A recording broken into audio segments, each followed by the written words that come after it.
नमस्कार दोस्तों, आर्यमगढ़ क्लासेस में आपका स्वागत है। आज मैं संख्या पद्धति भाग 2 लाया हूं। जैसा कि मैंने पिछली वीडियो में आपसे वादा किया था, ये यूपी ट्रिपल एससी पेट 2021 स्पेशल है और साथ साथ गवर्नमेंट की अन्य वैकेंसीज़ के लिए भी उतना ही महत्वपूर्ण है। चलिए हम शुरू करते हैं।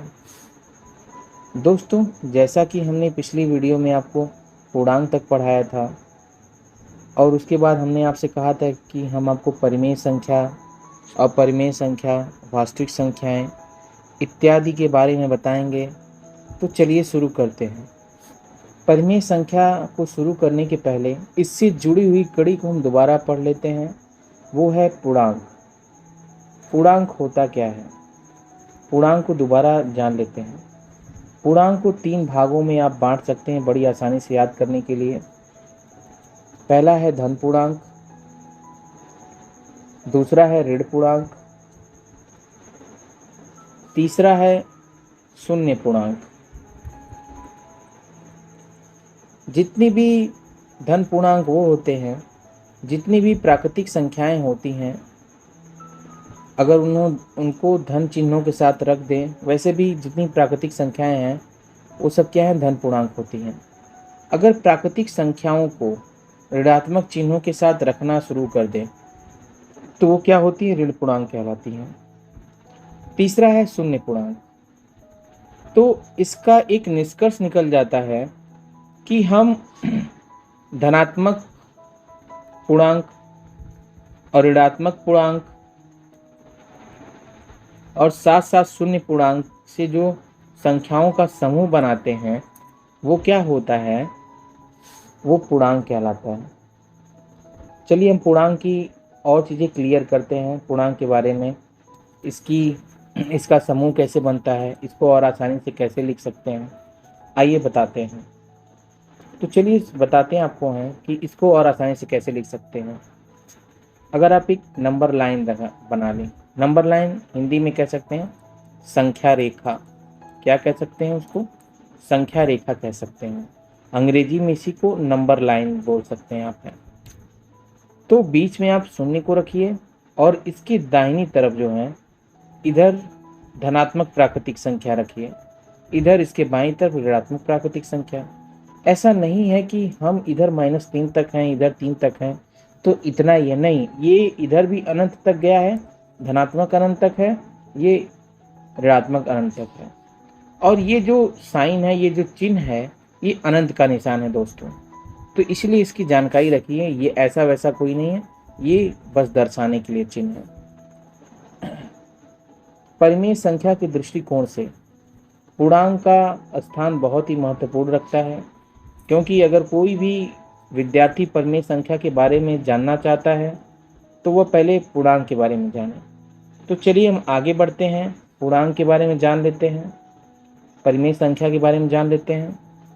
परिमेय संख्या की शुरुआत हम करते हैं।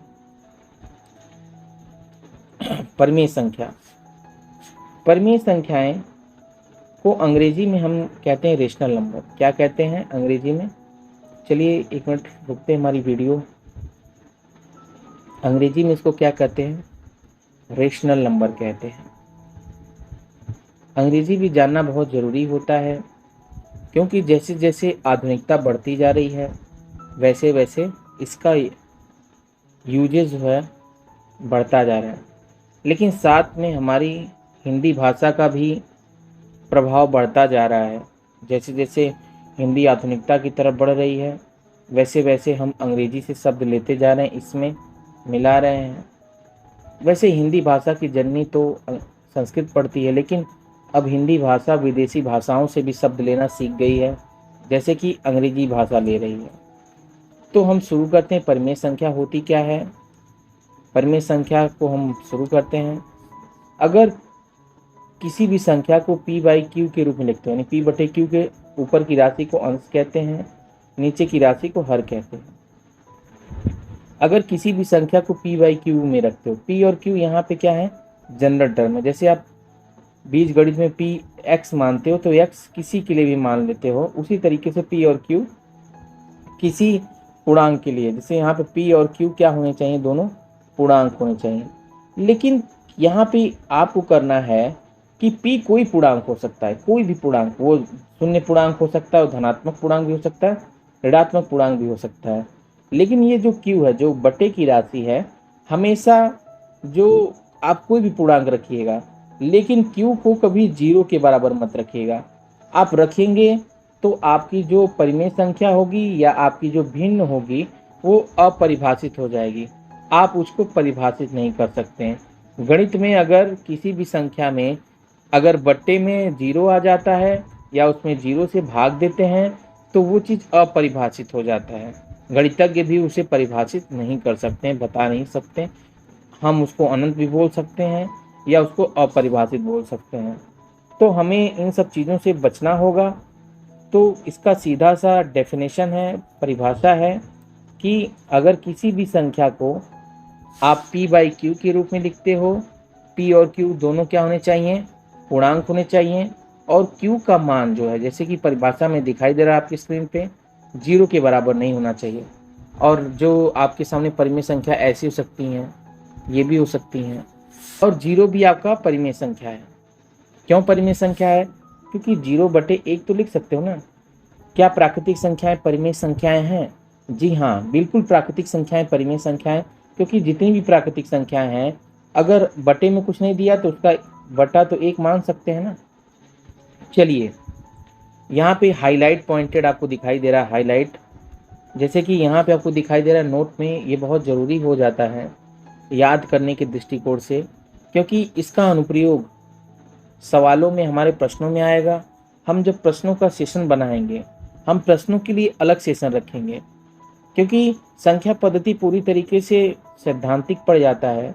आपको जब तक इसमें समझेंगे नहीं, प्रश्न हल नहीं कर पाएंगे।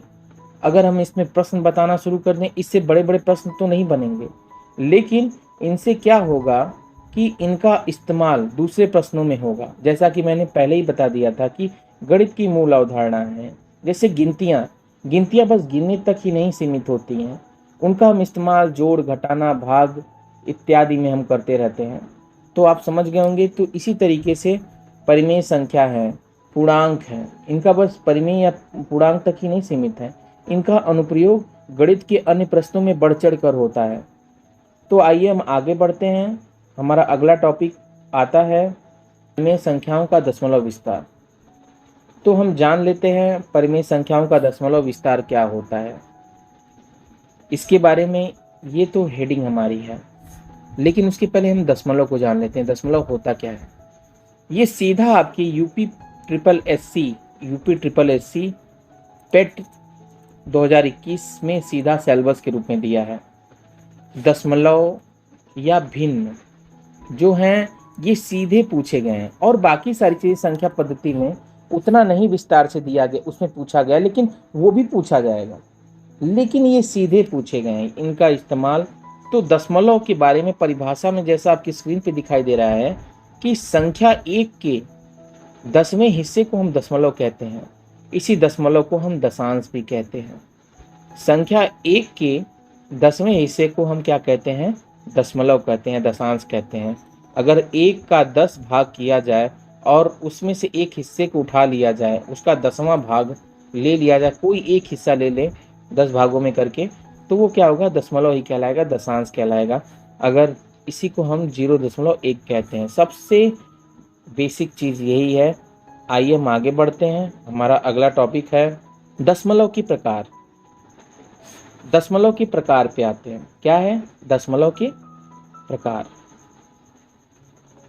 इसमें परिभाषा में एक गलती हो गई, उसमें पीडीएफ बनाते वक्त हमसे गलती हो गई। यहाँ पे आपको मुख्यतः जो होता है 3 नहीं 2 प्रकार के होते हैं। कितने प्रकार के होते हैं? 2 प्रकार के होते हैं। यहाँ पर हम 2 के बारे में चर्चा करेंगे। 2 प्रकारों में से हैं, हमारे पास 2 प्रकार के होते हैं। पहला है शांत दशमलव। क्या है? शांत दशमलव। दूसरा है अशांत दशमलव। हम इन दोनों को बता रहे हैं इसलिए क्योंकि इसके लिए अलग से टॉपिक बना सकते थे दशमलव के लिए, लेकिन परिमेय संख्या भी आ जाती है, तो हम सोचे कि परिमेय संख्या के अंतर्गत आप सभी को पढ़ा दें। तो शांत दशमलव को अंग्रेजी में हम कहते हैं टर्मिनेटिंग डेसिमल। क्या कहते हैं? Terminating decimal. और दूसरा है अशांत दशमलव। क्या है? अशांत दशमलव। अशांत दशमलव की भी दो हिस्से होते हैं। अशांत दशमलव के दो हिस्से हैं। पहला है, एक में पुनरावृत्ति होती है, दूसरे में पुनरावृत्ति नहीं होती है। दूसरे में पुनरावृत्ति नहीं होती है। शांत दशमलव जो होते हैं वो परिमेय होते हैं, और अशांत दशमलव में पुनरावृत्ति वाले जो होते हैं ये भी परिमेय होते हैं। लेकिन अशांत के साथ साथ अगर उनकी पुनरावृत्ति नहीं होती है कंडीशन 2 में, तो ये परिमेय नहीं होते हैं। इनको यानी कि शांत को आप परिमेय संख्या में कन्वर्ट कर सकते हो, यानी P/Q के रूप में लिख दोगे। ये लिखना हम आगे आपको बताएंगे प्रश्न को हल करते वक्त। जैसा कि हम आपसे बताए हैं, पुनरावृत्ति वाला और अशांत दोनों ये कंडीशन मिलके ये भी परिमेय बनाते हैं। ये भी हम आगे हल करना आपको बताएंगे। लेकिन ये जो है अशांत भी है और साथ साथ में पुनरावृत्ति नहीं हो रही है, तो ये क्या हो जाते हैं? अपरिमेय हो जाते हैं। लेकिन हम आगे इसके बारे में बताएंगे।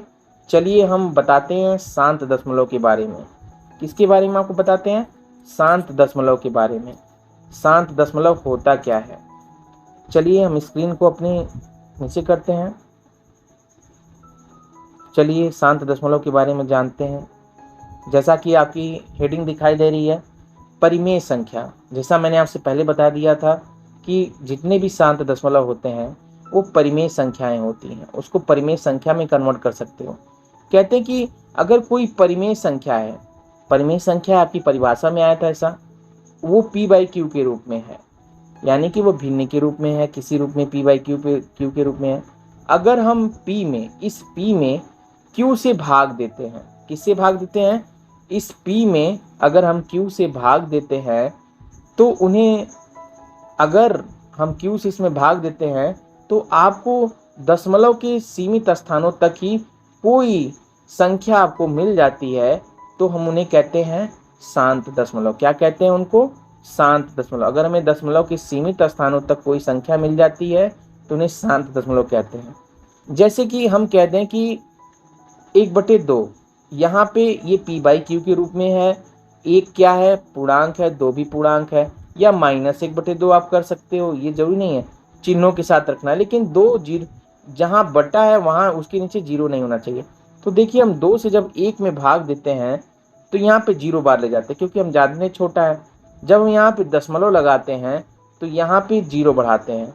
अब 2×25 10 करते हैं और नीचे क्या हो जाता है? 0 हो जाता है। देखेंगे कि हमको दशमलव के एक स्थान तक मिला, हमें कुछ यहाँ तक मिल जाता है।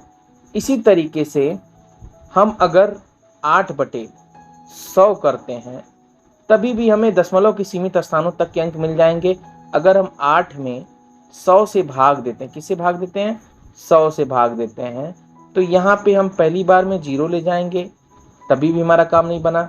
हम दशमलव लगाते हैं, यहाँ पे हैं, तब ये बना, तभी भी हमसे भाग नहीं जा रही है, तो हम फिर यहाँ पे 0 बढ़ाते हैं। 0 बढ़ाते हैं तो फिर हम यहाँ पे एक और 0 बढ़ा देते हैं। अब देखते हैं कि कितनी बार जाएगा? 8 बार जाएगा। तो यहाँ पे जब हम करते हैं तो तभी भी आप देख पा रहे हो कि हम दशमलव के सीमित स्थान तक ले जा पा रहे हैं। ऐसा नहीं कि हम अनंत स्थानों तक या असीमित तक हमारी जा रही है। हमारी अगर 10 स्थानों तक भी दशमलव की चली जा रही है, यानी कि 100 स्थानों तक भी जा सकती है, 200 स्थानों तक भी जा सकती है। जिसको आप काउंट कर ले जाते हो वो शांत दशमलव ही होता है, यानी कि वो सीमित स्थानों तक ही होता है। 100, 200 या 500, 1000, 10,000 भी ले जा रहे हैं तो सीमित है, अगर आप उसको काउंट कर ले जा रहे हो। लेकिन 10,000 अगर बहुत उससे भी ऊपर जा रही है, जिसको आपके कंप्यूटर भी काउंट नहीं कर पा रहे हैं, कैलकुलेटर्स भी नहीं काउंट कर पा रहे हैं, तो वो क्या हो जाता है? अशांत दशमलव हो जाता है। चलिए हम आगे बढ़ते हैं अपना नेक्स्ट टॉपिक पे। जैसा कि हमने परिभाषा आपको पहले बता दिया है कि शांत दशमलव क्या होता है, मैंने आपको परिभाषा आपकी स्क्रीन पे लिख के भी दे दिया है। आप इससे प्रैक्टिस कर सकते हैं, देख सकते हैं। इनके उदाहरण यहाँ पे दिए हुए हैं जो अच्छी तरीके से मिल रहे हैं आपको, यहाँ पे देख सकते हैं आप। मैंने आपसे डिस्कस कर दिया। अगर आपको हमारी वीडियो पसंद आ रही है तो हमारी वीडियो को लाइक करिए, कमेंट करिए और हमारे चैनल को सब्सक्राइब करिए, बेल आइकन को ज़रूर क्लिक करिएगा। अगर आपको कोई प्रॉब्लम इससे रिलेटेड हो रही है तो आप कमेंट बॉक्स में करिए, मैं आपके प्रश्नों का उत्तर अपने टेलीग्राम चैनल पे दूंगा, आर्यमगढ़ क्लासेस पे। तो चलिए हम आगे बढ़ते हैं। हमारा जो अगला टॉपिक है, पुनरावृत्ति दशमलव प्रसार वाली परिमेय संख्या।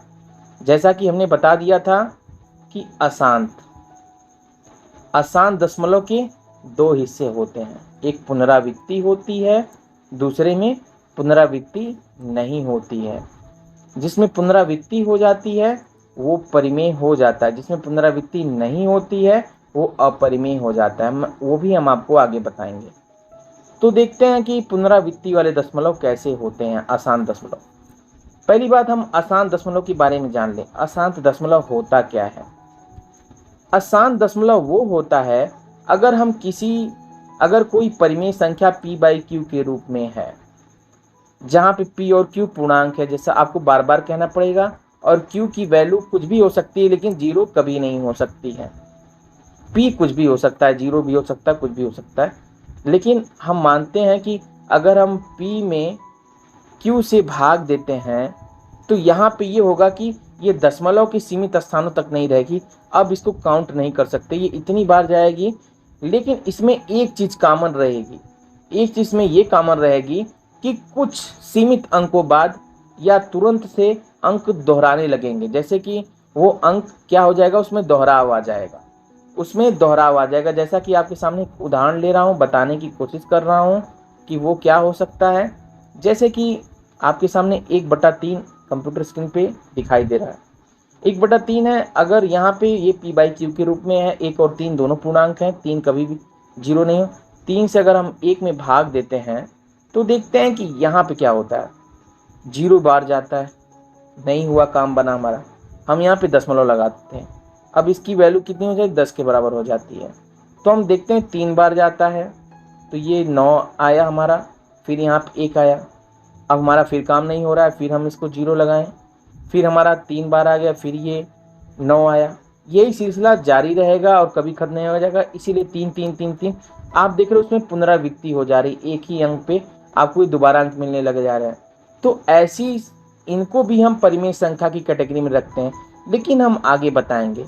ऐसी संख्या को अगर ये बार बार रिपीट कर रही है, पुनरावृत्ति कर रही है, तो ऐसे करने की वजह से हम इसको नॉर्मली सिंपल सा ऐसा लिख सकते हैं, 0.3 के ऊपर ये बार लगा सकते हैं, आप इसको बार भी पढ़ते हो। ये बार जो होता है ये दोहराव का सिंबल होता है, चिन्ह होता है। तो इसके बारे में जानते हैं। हम एक दूसरा उदाहरण और लेते हैं और बताने की कोशिश करते हैं। हमारे पास जैसा कि दूसरा उदाहरण हम बता रहे हैं आपको कि हमारा दूसरा उदाहरण क्या है, आपकी स्क्रीन पर दिखाने की कोशिश कर रहे हैं। जैसे कि 1/7 है, 1/7 में आप देखोगे, जैसे 1/7 है तो 7 में से जब 1 में भाग दोगे तो आपके सामने कुछ देखिए ऐसा जा रहा है, आपके सामने भागफल कुछ ऐसा जा रहा है। हमने काटने की कोशिश किया, ये भी अनंत तक जा रहा है, अशांत है, ये भी अशांत दशमलव है। देखेंगे कि 1 4 2 8 5 7, 1 2 3 4 5 6, छठवें अंक के बाद से फिर से हमको पुनरावृत्ति मिल जा रही है, दशमलव के 6 अंकों के बाद से पुनरावृत्ति मिल जा रही है। जैसा कि पहले एग्जाम्पल 1/3 में आप देखे थे, दशमलव के 1 अंक बाद ही आपको पुनरावृत्ति मिल जा रही है, लेकिन यहाँ पे दशमलव के 6 अंक बाद आपको पुनरावृत्ति मिल जा रही है। तो आप ऐसा नहीं हो सकता है कि 1 अंक बाद भी मिल सकता है, 2 अंक बाद भी मिल सकता है, 3 अंक बाद भी मिल सकता है, 4 अंक बाद भी मिल सकता है, आपको मिलेगा। तो चाहे 10 अंक बाद मिले, 100 अंक बाद मिले, लेकिन आपको मिल जाएगा, वो कॉमन चीज़ मिल जाएगी। आपके पास जैसे बड़ा डेटा रहेगा, बड़ा एनालिसिस कर पाएंगे तो दूर तक देख पाएंगे। तो इसको हम सीधा जैसा उसमें कि 5 अंक 6, तो 1 2 3 4 5 6, तो 6 के ऊपर हमने बार लगा दिया, इसको इतना बार अथवा कर दें। ये भी जो आपकी ये हो, ये किसका निशान है, दोहराव का निशान है। तो ऐसे आप बहुत सारे एग्जाम्पल ले सकते हो। ये जितने भी आपको बताएं, शांत दशमलव बताया या अशांत में दशमलव बताया, और साथ साथ वो पुनरावृत्ति कर रही है। जैसे कि अंग्रेजी में इसको अशांत को अगर हम पूरा अंग्रेजी में लेके कहें कि वो नॉन टर्मिनेटिंग है और साथ साथ में रिकरिंग है, अगर कोई परिमेय संख्या नॉन टर्मिनेटिंग और रिकरिंग है तो वो क्या होगी, परिमेय संख्या होगी। अगर कोई दशमलव, सॉरी मैंने परिमेय संख्या नहीं बोलना चाहिए था वहाँ पे, अगर कोई दशमलव नॉन टर्मिनेटिंग है और रिकरिंग है, अशांत के साथ साथ पुनरावृत्ति में दोहराव कर रहा है, तो वो क्या है, परिमेय संख्या है। इसको भी हम आगे कन्वर्ट करना आपको बताएंगे वो कैसे होगा। बड़ी आसानी से आप कन्वर्ट कर ले जाओगे, इसमें कोई बहुत बड़ी बात नहीं है। फिलहाल हमारा ये थ्योरेटिकल सेक्शन चल रहा है। तो चलिए हम देखते हैं हमारी नेक्स्ट टॉपिक क्या है। हमारा नेक्स्ट, हम अपरिमेय संख्या के ऊपर आते हैं। क्या आते हैं, किस पे आते हैं, अपरिमेय संख्या के ऊपर। इसको अंग्रेजी में हम कहते हैं इर्रेशनल नंबर। यहाँ पे आर 2 बार होगा, इर्रेशनल नंबर। क्या कहेंगे, इर्रेशनल नंबर। यहाँ पे ये बोल रहे हैं कि वे संख्याएं जिनको p/q के रूप में नहीं लिख सकते हो, या वे संख्याएं जो दशमलव के अनंत स्थानों तक पुनरावृत्ति नहीं करते हैं। तो सीधी सी बात है कि जिन संख्याओं को हम p/q के रूप में लिख ही नहीं सकते हैं वो परिमेय तो होंगी नहीं, सही बात है।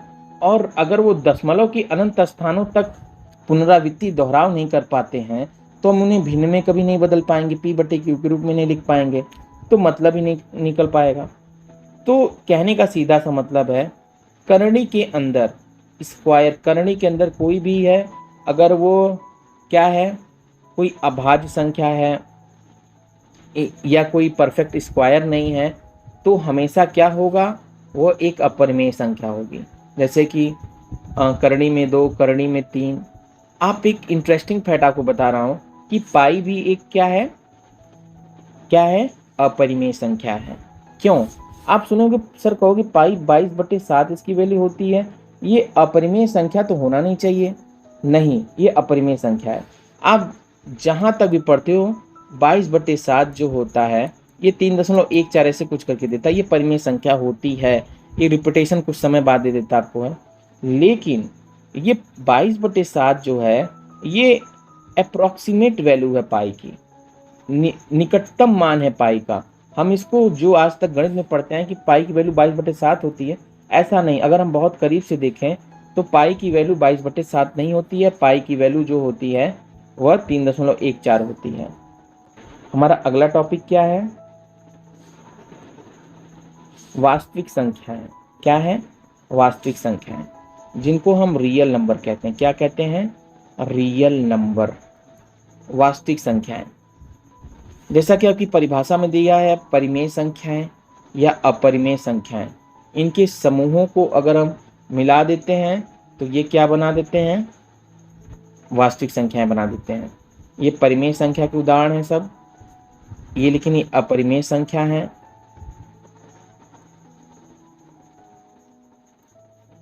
एक बात जान लीजिए, और शून्य ना तो कोई धनात्मक या ऋणात्मक संख्या, ये हाईलाइट पॉइंट है। अगर हम किसी परिमेय संख्या को किसी अपरिमेय के साथ संख्या के साथ गुणा कर दें तो हमें जो रिजल्ट मिलेगा, जो परिणाम मिलेगा, वह भी एक अपरिमेय संख्या मिलेगा। क्या मिलेगा, अपरिमेय संख्या मिलेगा।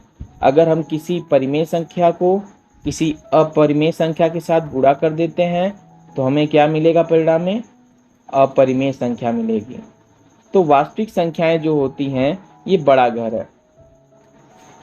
इसके 2 बेटे हैं वास्तविक संख्याएं के, एक परिमेय है, दूसरा अपरिमेय है। आपको उदाहरण तो बहुत अच्छी तरीके से समझ में आएगा। हम इसके लिए एक अलग सेक्शन रखेंगे क्वेश्चन के लिए, जिनमें हम आपको ट्रिक्स बताएंगे और कैसे यूपी पेट में क्वेश्चन बन सकते हैं, आएंगे हम। इसीलिए आप हमारी अगली वीडियो को ज़रूर देखिएगा, उसे मिस मत करिएगा। हम आपके लिए रोज़ वीडियो लाएंगे ऐसे करके, आप कमेंट करिएगा। चलिए हमारा अगला टॉपिक क्या उसको देख लेते हैं। हमारा अगला टॉपिक है चक्रीय संख्याएं। क्या है, चक्रीय संख्याएं, जिनको अंग्रेजी में हम कहते हैं साइक्लिक नंबर। क्या कहते हैं, साइक्लिक नंबर। जैसा कि दिखाई दे रहा है कि यदि कि कोई संख्या किसी भी अंक की संख्या हो, फिर उसमें यदि हम उस अंक के बराबर या उससे छोटे अंक की संख्या से गुणा करेंगे तो हमको वही अंक दोबारा मिलेंगे, लेकिन विभिन्न क्रमों में। जैसा परिभाषा से आप देख रहे हो, आपको क्लियर नहीं हो पा रहा है तो उदाहरण लेते हैं। जैसे कि ये कोई संख्या है 1 4 2 8 5 7, आप जो भी पढ़ लो, इसको जो भी पढ़ लो, 1,42,857 जैसे है कि नहीं। इसमें 1 4 2 8 5 7 है। कहने का मतलब है कि अगर यह चक्रीय संख्या होगी, इसमें इसके अंकों के बराबर, ये इसमें कितने अंक हैं, 1 2 3 4 5 6, 6 अंक हैं इसमें। अगर एक 6 अंकों की एक चक्रीय संख्या होगी तो हम इसमें अगर इसके 6 अंक से 6 से या 6 से निचले जितने भी छोटे अंक हैं उनसे गुणा करेंगे तो हमको दोबारा वही अंक मिलेंगे। जैसे कि 6 से छोटे अंक क्या हो सकते हैं, 1 2 3 4 5, ये सब क्या है, 6 से छोटे हैं।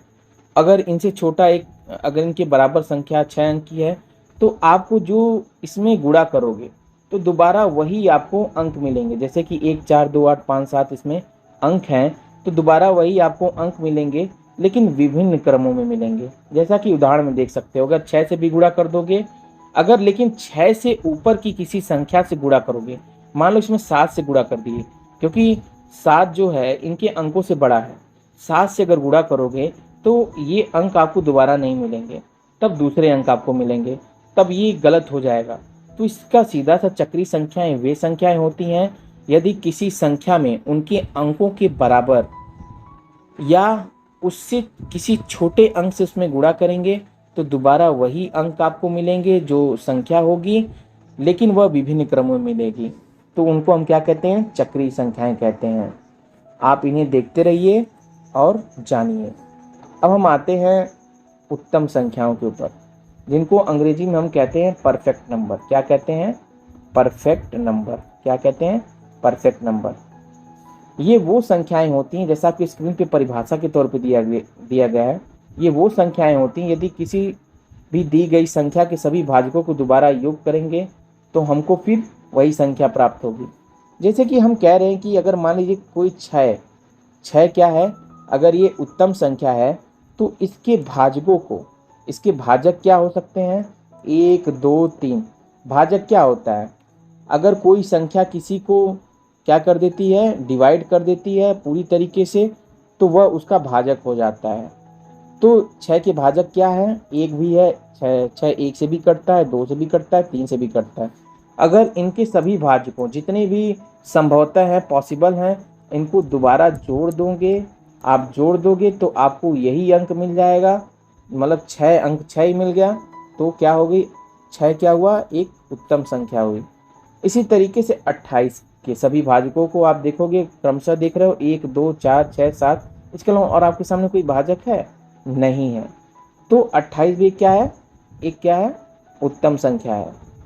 तो जान लीजिए, आपके सामने बहुत सारे उदाहरण प्रैक्टिस करेंगे, मिलते रहेंगे। यहाँ पे एक नोट लिखा हुआ है, कह रहे हैं कि अगर कोई संख्या यदि सभी संख्याओं के सभी भाजकों, यदि कोई चक्रीय संख्या के, यहाँ पे यदि चक्रीय संख्या के, किसके संख्या के, चक्रीय संख्या के सभी भाजकों व स्वयं के गुणात्मक प्रतिलोमों को दोबारा जोड़ेंगे तो आपको हमेशा संख्या 2 प्राप्त होगी। पहले जान लेते गुणात्मक प्रतिलोम क्या होता है। गुणात्मक प्रतिलोम किसी संख्या का वह होता है जिसे हम कहें 2 का गुणात्मक प्रतिलोम क्या होगा, 1/2 होगा। मतलब इसका जस्ट उल्टा। कौन सा गुणात्मक, अगर ये आप देखते हो गुणात्मक प्रतिलोम अगर 3 है तो इसका 1/3 हो जाएगा गुणात्मक प्रतिलोम। अगर 1/3 है तो क्या हो जाएगा, 3 हो जाएगा। अगर a है तो 1/a हो जाएगा। अगर 1/a है इसका गुणात्मक प्रतिलोम a हो जाएगा। तो इतना जान लीजिए कि फिर इसमें कंडीशन फिर ये बोल क्या रहे हैं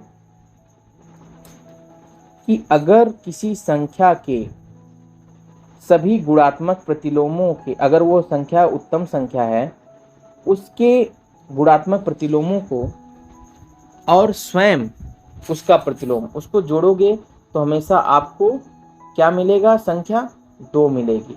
क्या मिलेगी आपको, संख्या क्या मिलेगी, 2 मिलेगी। जैसे 6 के जो भाजक थे, आपको 6 का भाजक 1 था, 2 था, 3 था, ये कह रहे हैं और 6 स्वयं से कट जाएगा। तो 6 के यहाँ पे 6 का 1 का गुणात्मक मतलब 1/1 यही होगा। इसका क्या होगा गुणात्मक 2 का 1/2 होगा। इसका क्या होगा 1/3 होगा। और साथ में 6 का 1/6 होगा। तो अब जब इनको ऐसे करोगे तो 12/6 हो जाएगा।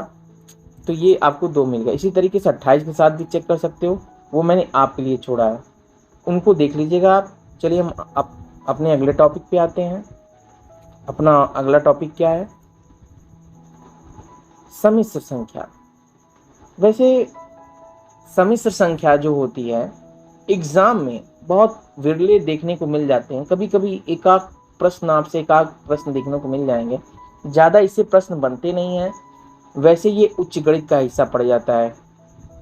इसको हम अंग्रेजी में कहते हैं कॉम्प्लेक्स नंबर। जैसा आप जानते हो कि कॉम्प्लेक्स नंबर आपकी कक्षा 10 तक आता ही नहीं है, यूपी पेट में है भी नहीं इसका, लेकिन बता दिया गया आपके ज्ञान के लिए, क्योंकि आप इसके साथ साथ अन्य गवर्नमेंट के एग्ज़ाम भी कवर कर रहे हो। तो देख रहे हो कि कह रहे हैं कि यदि किसी वास्तविक संख्या में एक काल्पनिक संख्या को डिफाइन करने के लिए काल्पनिक संख्या, इसको हम ऐसे अगर किसी संख्या ब्रैकेट में जितनी भी परफेक्ट अथवा है अगर इनके साथ कर दें, ब्रैकेट के अंदर जितने भी हैं ये सब क्या हो जाएंगी? काल्पनिक संख्या हो जाएंगी। इनको इंदर आई स्क्वायर कहते हैं, ये आई होता है। तो हमको इस फॉर्म में अगर किसी संख्या को लिखते हैं Z A plus I B, यहाँ पे ए क्या है? ए क्या है? वास्तविक संख्या। ए कोई भी संख्या हो सकती है, और बी क्या है? काल्पनिक संख्या है। और जेड यहाँ पे कोई उदाहरण है, लिख सकते हो जेड इक्वल 2 + 3i 4 + 5i लिख सकते हो। तो आप देख सकते हो जैसा मैंने दिया सीधा इससे समझ सकते हो, कोई प्रॉब्लम आपको नहीं होनी चाहिए। और हाँ, आज की वीडियो में इतना ही, लेकिन वीडियो को ख़त्म करने के पहले मैं आपको कुछ और चीज़ें बता देना चाहता हूँ। हमारी जो अगली वीडियो आएगी वो आएगी भिन्न के ऊपर। क्या आएगी? भिन्नों के ऊपर। यूपी पेट में सीधा पूछा गया भिन्न क्या होता है, विभाज्यता क्या होगा, इकाई के अंकों का स्थान क्या होगा, इत्यादि के बारे में लाएंगे। इसमें आपकी परिभाषाएं भी होंगी, साथ साथ में प्रश्न भी बनेंगे। और मैं चौथी वीडियो जो लाऊंगा ये केवल नीट और क्लीन बस प्रश्न के ऊपर बनेंगे। कैसे प्रश्न आएंगे यूपी पेट में और कैसे अन्य एग्जामों में क्वेश्चन आ सकते हैं यूपी पेट के साथ साथ। तो आप हमारी वीडियो के साथ, चैनल के साथ बने रहिए और हमारी वीडियो का आनंद लीजिए। अगर कोई आपको दिक्कत हो तो कमेंट करिए, बताइए। तो आज की वीडियो में आपसे विदा लेते हैं। आपका दिन शुभ हो।